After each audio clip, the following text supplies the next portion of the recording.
Sir అప్పట్లో ఇక్కడ ఆరోగ్య భద్రత అని ఉండేది కానిస్టేబుల్స్కి. అవునండి. అక్కడ మహారాష్ట్ర కూడా ఉండేదా? మహారాష్ట్రలో ఉండిందండి. దీనికంటే మంచి స్కీమ్ ఉండింది వాళ్ళ దగ్గర. సో వాళ్ళు ఇక్కడ కొన్ని హాస్పిటల్స్ డెసిగ్నేట్ చేసేసి so you go there and your treatment is taken care. That is a beautiful system they. తర్వాత ఎక్కడికి వచ్చారు సార్ కమిషనర్గా? తర్వాత నేను ఇది డేజీ ప్రమోషన్ వచ్చింది. ప్రమోషన్ ఐజీ తర్వాత దాన్ని హెడ్ ఆఫీస్లో కొన్ని రోజులు పనిచేశాను. సో దాని తర్వాత I went to Nagpur CP అండి. ట్రైనింగ్లో ఉన్నాను. అచ్చా, ఏ సంవత్సరం అండి? ట్రైనింగ్లో అబౌట్ 14 to 16 అండి. 2014. అప్పటికే బాంబే బ్లాస్టింగ్ అయిపోయింది. తాజ్ మహల్ తాజ్ మహల్ 2008లో కదండి. 2008. అప్పుడు అడిషనల్ సిపిగా ఉన్నాను అక్కడ. సో ఇట్ వాజ్ ఏ మన డిఫరెంట్ లెవెల్ ఆఫ్ ఇన్సిడెంట్ అండి అది యాక్చువల్గా. సార్ ఒకసారి అంటే అందులో మీరు రోల్ లేకపోయినా ఉన్నా లేదు పక్కన పెడితే ఆ ఇన్సిడెంట్ ఎలా జరిగిందండి? ఇన్సిడెంట్ అంటే నైట్ సిపి అడిషనల్ సిపి ఉన్నామండి. Actually we were in Oberoi hotel. We were to have dinner that day with all the team. ఎందుకంటే ఎన్ఎస్జీతో పాటు కోఆర్డినేషన్ మీటింగ్ ఉండింది. Then we were to have dinner. కానీ మీకు ఇంటెలిజెన్స్ రిపోర్ట్ లేదంటే అప్పటికి వాళ్ళు వస్తారని?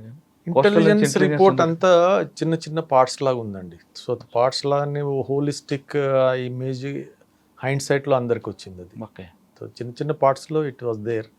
చిన్న పార్ట్స్లో ఉండి సెక్యూరిటీ ఇంప్రూవ్ చేయమని హోటల్స్ చెప్పడము అవన్నీ అయినాయి. కానీ ఓవరాల్ ఇన్సిడెంట్ ఈ విధంగా ఉంటుంది that I think it was beyond anybody's imagination. ఏం జరిగింది సార్ ఆ రోజు? అరౌండ్ 9:30, 10కి ఒక కాల్ వచ్చిందండి. హోటల్లో ఇది అవుతుందంటే first initially we thought it is a gang war అని చెప్పేసి. But then local DCP went there and he said it is something different. And by then అతను డీసీపీ పోయే వరకు వాళ్ళు తాజ్లోకి వెళ్ళిపోయారు. తాజ్ తర్వాత ఒబెరాయ్ నేను వెళ్ళాను అప్పుడు. ఒబెరాయ్ తర్వాత ఇంకో రైల్వే స్టేషన్ అయింది, ఇంకొక అడిషనల్ సిపి వెళ్ళాడు. సో అట్లా ఒక్కొక్క సీనియర్ ఆఫీసర్ ఒక్కొక్క దగ్గర. బేకరీ కూడా అయింది కదా సార్ నెక్స్ట్? బేకరీ లిపోల్డ్ అదే కదండి అక్కడ అయింది. అక్కడ లిపోల్డ్ ఫస్ట్ ఇన్సిడెంట్స్ అక్కడ అయింది.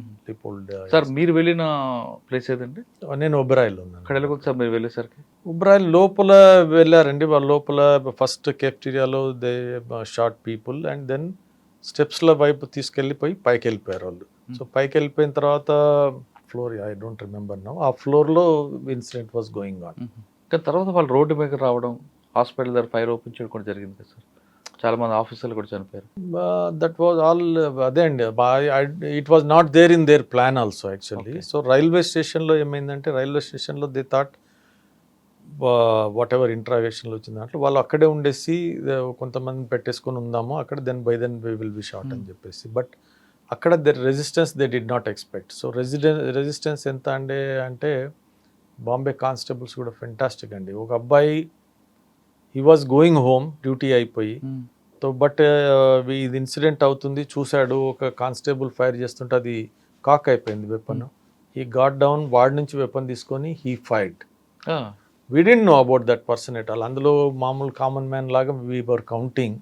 Next day one paper carried this persons photo and all that. So that was one constable who was to go home and he came and he fired and he was shot dead actually. Sir Kasab ఎక్కడ దొరికాడండి? కసాబ్ ఇక్కడ కదండి, చౌపాటిలో, Girgaon చౌపాటిలో. So అక్కడ resistance అయిన తర్వాత వాళ్ళు హాస్పిటల్కి వెళ్ళారు walking చేస్తూ. హాస్పిటల్ నుంచి ఇంకొక ఆఫీస్ ఉంది, ఆఫీస్ ముందు నుంచి వెళ్తూ ఉన్నప్పుడు అప్పుడు ఆఫీసర్స్ని షాట్ చేశారు. వాళ్ళు రోడ్డు మీద వాళ్ళు పోతూ ఉంటే ఎదురుగున్నారు. యాక్చువల్గా సౌత్ బాంబేలో చీకటిగా ఉండే ప్లేస్ అదొక్కటే. It's providential actually.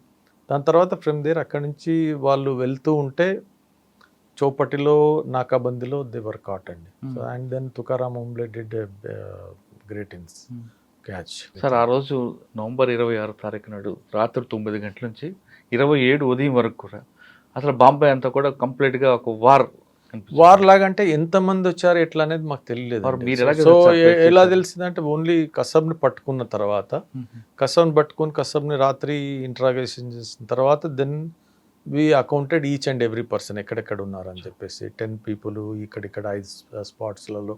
సో ఇంతమంది చనిపోయారు, ఇంతమంది ఇంకా లైవ్. తాజ్ అండ్ ఒబెరాయ్లో దేవర్ లైవ్. సో ఎక్కడ ఒబెరాయ్లో ఎంతమంది ఉన్నారు, 2 4, తాజ్లో ఎంతమంది 2 4. సో అప్పుడు క్లియర్ అయిపోయిందండి మాకు అది. కానీ నైట్ అంతా మీరు మెలుకున్నారు కదా సార్ అసలు నైట్ అని కదండి 26, 27, 28 3 days. 3 days. ఇంటికి వెళ్ళకుండా కంప్లీట్ గా బాంబే అక్కడే ఆఫీస్ ఆఫీస్ ఎక్కడ సైట్ లో అండి. అసలు ఎలా సార్ అసలు సినిమా కన్నా ఎక్కువ కనిపిస్తుంది real it's entirely different incident అండి. వేరే వర్షన్స్ వచ్చాయి. So I'm not telling any version. Reveal so truth is something else. So sir ఈ మొత్తం ఎపిసోడ్ లో బొంబాయి పోలీస్ ఫెయిల్యూర్ అనుకోవచ్చా, ఇంటెలిజెన్స్ ఫెయిల్యూర్ అనుకోవచ్చా? ఇది ఎవరు ఫెయిల్యూర్ అనుకోవడానికి లేదండి యాక్చువల్గా. సో ఇంటెలిజెన్స్ ఎప్పుడు it comes in tits and bits. So ఇప్పుడు మీరు క్రిమినల్ అనుకోండి, మీ మైండ్లో ఏముందో nobody will know except you. So only we will know by your actions ఇది అని చెప్పేసి. సో అది అన్నీ కలిపి ఒక కంప్లీట్ పిక్చర్ రావడానికి it didn't happen that time. So అది ఇంప్రూవ్ చేయడానికి దాని తర్వాత ఇప్పుడు now regular meetings. So different people will SIT together so that they will get the clearer picture are closer to the. Sir Bombay police యాక్చువల్గా 1-to-1 కానీ gang వార్కి fight చేయడానికి experience ఉంది. అవునండి, మీరు ఆల్రెడీ చాలా చేశారు. కానీ ఇటువంటి ఇన్సిడెంట్ కి ఎలాంటి ఎక్స్పీరియన్స్ కానీ ప్రపంచం మొత్తం మీద ఇట్లాంటి ఇన్సిడెంట్ కాలేదు. లేదు. అంతకుముందు ఒక హోటల్లో ఎక్స్ప్లోజివ్స్ తీసుకొని వెళ్ళారు. Other than that there was no incident. అదే సార్ నా క్వశ్చన్ ఏంటంటే, మీరు గ్యాంగ్ వార్క్ చూసారు, gang war change Bombay police దాంట్లో కంప్లీట్ గా ఎక్స్క్లూజివ్గా ఉన్నారు, అది డౌటే లేదు. కానీ ఇటువంటి అటెన్షన్ డైవర్షన్ ఇది ఒక దగ్గర చేస్తుంటాడు, ఇంకో దగ్గర బ్లాస్ట్ చేస్తుంటాడు. అంటే ఇక్కడ ఉంది, ఎక్కడ వెళ్తున్నాడో అని మీరు థింక్ చేసే లోపు ఇంకొక ఇన్సిడెంట్ జరుగుతుంది. దీనికి ఎక్స్పీరియన్స్ ఎలాగొచ్చారు, దీన్ని ఆ స్పాట్లో ఎలాగ డెసిషన్ తీసుకుని చేస్తారు, ఆఫీసర్స్ అంతా కోఆర్డినేషన్ అవ్వడం? ఆఫీసర్స్ అంటే first to restrict him to particular place and then neutralize. These are the basic fundamental things అండి.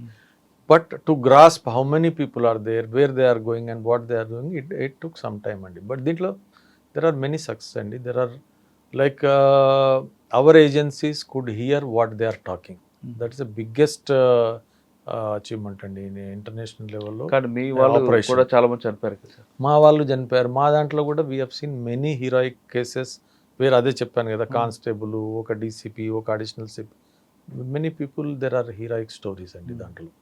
అంటే అది ఎక్స్పీరియన్స్ లేకపోతే జరిపింది సార్, లేదంటే వాంటెళ్ళి అక్కడ వాళ్ళ ఎక్స్చేంజ్ ఆఫ్ ఫైర్ లో జరిపారు? అంటే కొన్ని చూస్తుంటే బుల్లెట్ ప్రూఫ్ జాకెట్స్ ఆపోజిట్ లో ఫైర్ చేయడం కొన్ని కనిపిస్తుంటాయి. సమ్ ఆర్ యాక్సిడెంటల్ అండి, some are accidental. It was unexpected. Like ఇప్పుడు వీళ్ళు వెహికల్లో ఒక దగ్గర పోతూ ఉన్నారు, మా కర్కరే, కామ్టే అండ్ ఇంకొక అతను సాలస్కర్ అనే ఆఫీసర్స్. సో ఆ ఏరియాలో it was not expected of these people to be there. అచ్చా. సో అదేమైందంటే వీళ్ళు ఒక ప్లేస్లో ఉన్నారు, ఇంకొక ప్లేస్లో హాస్పిటల్లో పోయారు. హాస్పిటల్లో they face resistance from another senior officer and his team. అక్కడ ఇదైందని చెప్పేసి వాడు బయటకు వచ్చేసాడు. వీడు బయటకు వచ్చాడని వీళ్ళకి తెలియదు. వాడు బయటకు వచ్చాడు అండ్ లైట్ చూడగానే ఈ ఫైట్. బికాస్ వాళ్ళు ఏంటంటే రోబోట్స్ లాగా ఉన్నారండి. దేర్ ఇస్ నథింగ్, మనిషి కనబడగానే ఫైట్ చేయడం. That way they were briefed and sent. చాలా బ్యాడ్ ఇన్సిడెంట్స్ కదా మీ వాళ్ళందరూ చనిపోవడం. It's a very bad incident, but we have become more stronger.